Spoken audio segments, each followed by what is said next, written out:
ሰላም ጤና ይስጥልኝ ውድ የሐሴት ስፖርት ተከታታዮች፣ ትናንት በተደረጉ የአውሮፓ ቻምፒየንስ ሊግ ያልተገመቱና ተጠባቂ ውጤቶች ተመዝግበዋል። እነዚህንና ሌሎች አጫጭር ስፖርታዊ መረጃዎችን የማስደምጣችሁ ይሆናል። መልካሙን ሁሉ ለእናንተ።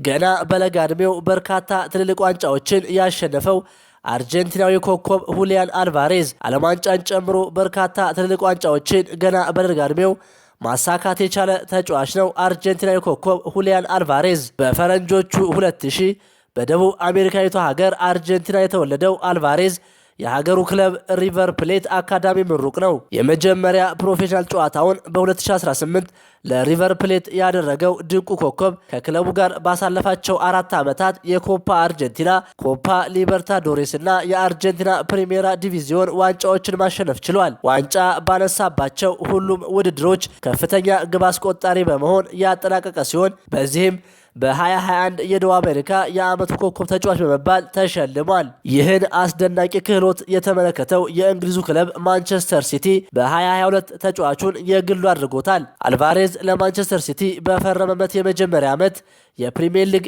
ኤፍኤ እና ሻምፒየንስ ሊግ ዋንጫዎችን በማሸነፍ የሶስትዮሽ ዋንጫዎች ባለቤት መሆን ችሏል። የፔፕ ጋርዲዮላው ማንቸስተር ሲቲ የምትሃተኛውን የግብ አዳኝ ኤርሊንግ ሃላንድ መኖር ተከትሎ በቂ የመጫወት ዕድል ባለማግኘቱ በ2024 በ95 ሚሊዮን ዩሮ የስፔኑን ክለብ አትሌቲኮ ማድሪድ ተቀላቅሏል። ምንም እንኳን አትሌቲኮ እንደ ቡድን ውጤታማ ባይሆንም የቆሙ ኳሶችን ጨምሮ አስደናቂ ግቦችን በማስቆጠር ግሩም ተጫዋች መሆኑን አስመስክሯል። 26 ዓመቱ ላይ የሚገኘው ተጫዋቹ በግል በሚያሳያቸው ብቃት በርካቶች ከአትሌቲኮ ማድሪድ የተሻለ ቡድን እንደሚገባው እየገለጹ ይገኛሉ። ባርሴሎናና አርሰናልን ጨምሮ የተጫዋቹን የተለየ ክህሎት የተመለከቱ የአውሮፓ ትልልቅ ክለቦች በመጪው ክረምት አርጀንቲናዊውን ኮከብ የግላቸው ለማድረግ ጥረት መጀመራቸው እየተነገረ ነው። ለሀገሩ አርጀንቲና በተለያዩ የታዳጊ የዕድሜ እርከኖች ተጫውቶ ማለፍ የቻለው ሁሊያን አልቫሬዝ ለዋናው ብሔራዊ ቡድን በ2021 የመጀመሪያ ጨዋታውን አድርጓል። የ2022 የኳታር የዓለም ዋንጫን ጨምሮ ከብሔራዊ ቡድኑ ጋር 2 የኮፓ አሜሪካ ፋይናሊዚማ ዋንጫዎችን በማሸነፍ ገና በወጣትነቱ ደማቅ ታሪክ ጽፏል። ማንቸስተር ዩናይትድ ከክረምት የዝውውር መስኮት በፊት በሚከታተሏቸው አማካዮች ዝርዝር ውስጥ ማቲያስ ፈርናንዴዝን አካቷል። ዩናይትድ ተጫዋቹን በስታዲየም በመገኘት የተመለከተው ሲሆን በተለይም ከበርንማውዝ፣ ሊቨርፑልና ፉልሃም ጋር በተደረጉ ጨዋታዎች ላይ ስካውት አድርገውታል። የስካውቲንግ ልዑኩ እነዚህን ጨዋታዎች የመረጠው ተጫዋቹ ኳስን ተቆጣጥረው በሚጫወቱ ቡድኖች ላይ ያለውን የመከላከል ዲሲፕሊንና ከሱ ጋር እኩል በሆኑ ተጋጣሚዎች ላይ ያለውን የጨዋታ አደራጅነትና የመሪነት ብቃት ለመፈተሽ ነው ተብሏል። እጅግ አስከፊ የውድድር ዘመን ማሳለፉን የቀጠለውና ሳይጠበቅ ከፕሪሚየር ሊጉ የመውረድ ስጋት የተደቀነበት ቶተንሃም ሆትስፐር በሻምፒየንስ ሊግ መድረክ ደጋፊዎቹን ይክሳል ቢባልም በጥሎ ማለፉ የመጀመሪያ ዙር ጨዋታ በአትሌቲኮ ማድሪድ 5-2 ተሸንፎ አጣብቂኝ ውስጥ ገብቷል። በእግር ኳስ የማይታመኑ ሁነቶች በየጊዜው ሲፈጠሩ ቢታይም በእንግሊዝ ስም ካላቸው ክለቦች መካከል አንዱ የሆነው ቶተንሃም ሆትስፐር እያሳለፈ የሚገኘው የውድድር ዘመን በርካቶችን ከማስገረም አልፎ ደጋፊዎቹን አንገት ያስደፋ ሆኗል። የውድድር ዓመቱን በዴንማርካዊ አሰልጣኝ ቶማስ ፍራንክ የጀመረው የሰሜን ለንደኑ ክለብ አጀማመሩ መልካም የሚባል እንደነበር ቢታወስም የኋላ ኋላ መንሸራተቶችን አሳይቶ ከተጠበቀው በታች የሆነ አቅም አሳይቷል። ከሳምንታት በፊት አሰልጣኝ ቶማስ ፍራንክን ያሰናበተው ክለቡ የቀድሞ የጁቬንቱስን አሰልጣኝ ኢጎር ቱዶርን ቢሾምም የውድድር ዓመት ጉዞው ከድጡ ወደ ማጡ ሆኖ ዘልቋል። ቶተንሃም አሁን ላይ በእንግሊዝ ፕሪሚየር ሊግ የደረጃ ሰንጠረዥ ካለፉት 29 ሳምንታት 29 ነጥቦችን ብቻ በመሰብሰብ በደረጃው 16ኛ ላይ ሲገኝ በወራጅ ቀጠናው 28 ነጥቦችን ሰብስቦ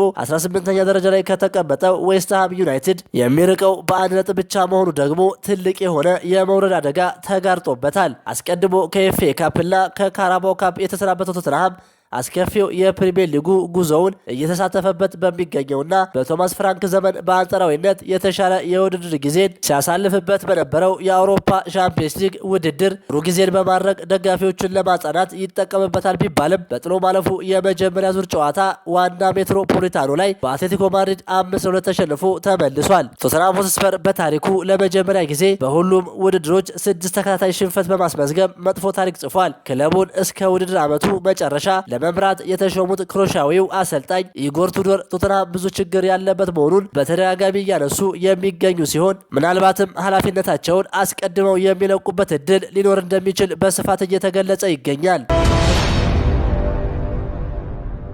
የአውሮፓ ቻምፒየንስ ሊግ በአዲስ የጨዋታ ቅርጽ መካሄድ ከጀመረ በኋላ እንዲህ አይነት ትልልቅ ጨዋታዎች ገና ከወዲሁ በጥሎ ማለፍ እንዲደረጉ ምክንያት ሆኗል። ሩብ ፍጻሜ ለመግባት በሚደረገው ፍልሚያ ትናንት ምሽት 5 ሰዓት በሳንቲያጎ በርናባው ሪያል ማድሪድ ማንቸስተር ሲቲን አስተናግዶ ባለሜዳው ሪያል ማድሪድ 3-0 በሆነ ውጤት አሸንፏል። በቅርብ ዓመታት የሁለቱም ቡድኖች ያህል በተደጋጋሚ የተገናኘ ክለብ የለም። የትናንት ምሽቱ ጨዋታ ለ5ኛ ተከታታይ ዓመት በጥሎ ማለፉ የተፋጠጡበት ሲሆን ይሄም በሻምፒየንስ ሊግ ታሪክ በተከታታይ በመገናኘት የመጀመሪያው ሆኗል። ሁለቱ ቡድኖች ከአሁን በፊት 15 ጊዜ ሲገናኙ የትናንቱን ሳይጨምር እያንዳንዳቸው 5 ጊዜ ተሸናንፈዋል። ምሽት ላይ በስፔን ዋና ከተማ ለ16ኛ ጊዜ በተደረገው ጨዋታ በባለሜዳዎቹ በኩል ያለ ኪሊያን ሙባፔ፣ ቤሊንግሃምና ሮድሪጎ ጨዋታውን አድርጓል። በዚህ ዓመት በተገናኙበት የሻምፒየንስ ሊግ ጨዋታ እያንዳንዳቸው አንዳንድ ጨዋታ ተሸናንፈዋል። ከፊቱ 7 ተከታታይ ከባባድ ጨዋታዎች የሚጠብቁት አሰልጣኝ ፔፕ ጋርዲዮላ ለ4ቱ ዋንጫዎች እየተፎካከረ ሲሆን ትናንት ከሜዳው ውጪ ወጥ የሆነ ብቃት ማሳየት ከተሳነው ማድሪድ የመጀመሪያውን ፈተና በድል ሳይወጣ ቀርቷል። ማንቸስተር ሲቲ የ11 ተከታታይ ጨዋታዎች ያለመሸነፍ ጉዞ በሪያል ማድሪድ ሊገታ ችሏል።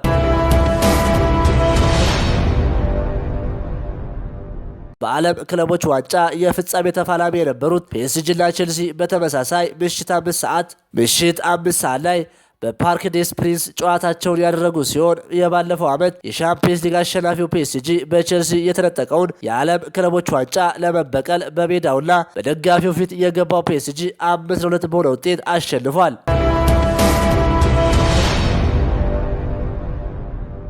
ምሽት 2:45 ወደ ጀርመን አምርቶ ከባየር ሊቨርኩሰን ጋር የተጫወተው አርሰናል አንገቱን ደፍቶ ተመልሷል። በዚህ ዓመት ለ4ቱም ዋንጫዎች እኩል እየገሰገሰ የሚገኘው አርሰናል በአውሮፓ መድረክ በአንጻራዊነት ቀላል ተጋጣሚ ደርሶታል ተብሎ ቢታሰብም 1-1 በሆነ አቻ ውጤት ተጠናቋል። በተለይ በቻምፒየንስ ሊግ የዙር ጨዋታዎች በበላይነት ማጠናቀቃቸው የመጀመሪያ የጥሎ ማለፍ ጨዋታዎችን ከሜዳቸው ውጭ የማድረግ ዕድል ያገኙት መድፈኞቹ በጀርመኑ ተወካይ እጅ ሰጥተዋል። በዚህ ዓመት ከሊግ ውጭ ያሉ የዋንጫ ጨዋታዎችን ሁሉንም በማሸነፍ በአውሮፓ ብቸኛው ክለብ አርሰናል በሻምፒየንስ ሊግ ከባየር ሊቨርኩሰን ጋር ሲገናኙ ከ25 ዓመት በኋላ ለመጀመሪያ ጊዜ ነው።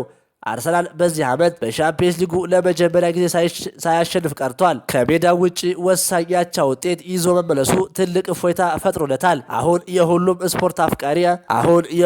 ስፖርት አፍቃሪ አይን ማክሰኞ መጋቢት 17 በኤምሬት ስታዲየም በሚደረገው የመልስ ጨዋታ ላይ አርፏል። ታሪክ እንደሚነግረን እነዚህ ሁለቱ ቡድኖች በ2001-2002 የሻምፒየንስ ሊግ የምድብ ጨዋታ በጀርመን 1-1 ከተለያዩ በኋላ አርሰናል በመልሱ ጨዋታ በሜዳው 4-1 ማሸነፉ አይዘነጋም። መድፈኞቹ ይህንን ታሪክ ይደግሙት ይሆን?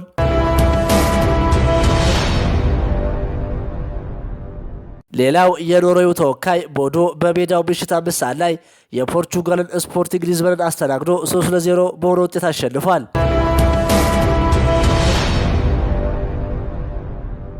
ክቡራን የሐሴት ስፖርት አድማጮች የዛሬው የስፖርት መረጃችን ይህንን ይመስል ነበር። ሐሳባችሁን በኮሜንት አጋሩኝ። ለሌሎች ስፖርት ወዳጆች እንዲደርስ ሼር አድርጉት። ቸር ተመኘን።